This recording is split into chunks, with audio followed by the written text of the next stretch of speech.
ইসলামে বৃষ্টি না হওয়ার কয়েকটি সম্ভাব্য কারণ হাদিস ও কোরআন থেকে উল্লেখ করা হয়েছে। ১. নৈতিক অধঃপতন। তারা চিহ্ন অশ্লীলতা, প্রকাশ্যে অশ্লীলতা বৃদ্ধি পেলে অজানা রোগ, দুর্ভিক্ষ এবং বৃষ্টির অভাব দেখা দিতে পারে।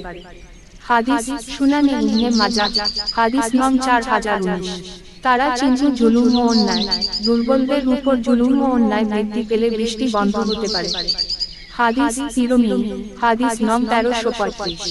তারা চিহ্ন ঋণ পরিশোধে গাফিলতি, ঋণ পরিশোধে গাফিলতি হলে বৃষ্টি বন্ধ হতে পারে।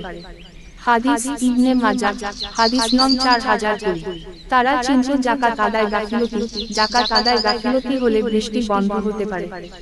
হাদিস সুনানে ইবনে মাজাহ, হাদিস নং 4019।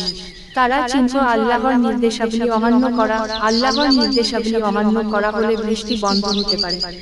কোরআন 7:167। ২. প্রার্থনা ও দুআয়ে অবহেলা। তারা চিহ্ন বৃষ্টির জন্য প্রার্থনা ও দুআয়ে অবহেলা করা হলে বৃষ্টি বন্ধ হতে পারে। হাদিস সহিহ বুখারী, হাদিস নং 1077। ৩. পশুদের প্রতি নির্যাতন।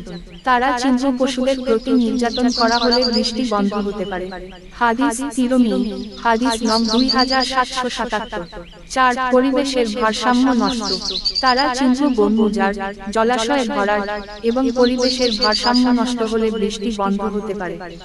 কোরআন 30:11। ৫. আল্লাহর ইচ্ছা। তারা চিহ্ন সর্বোপরি, আল্লাহর ইচ্ছাই বৃষ্টিপাতের মূল কারণ। তিনি যখন ইচ্ছা করবেন তখনই বৃষ্টি হবে। কোরআন 10:61। মনে রাখবেন, তারা চিহ্ন এই তালিকা সম্পূর্ণ নয়। তারা চিহ্ন বৃষ্টি না হওয়ার আরো অনেক কারণ থাকতে পারে। তারা চিহ্ন আল্লাহই সবচেয়ে ভালো জানেন কেন বৃষ্টি হয় বা হয় না। বৃষ্টি বৃদ্ধির জন্য আমাদের উচিত। তারা চিহ্ন নৈতিকভাবে উন্নত জীবনযাপন করা। তারা চিহ্ন নিয়মিত প্রার্থনা ও দোয়া করা। তারা চিহ্ন পশুদের প্রতি সদয় আচরণ করা। তারা চিহ্ন পরিবেশের ভারসাম্য রক্ষা করা। তারা চিহ্ন আল্লাহর কাছে ক্ষমা ও রহমতের প্রার্থনা করা। আশা করি এই তথ্য আপনার জন্য সহায়ক হবে।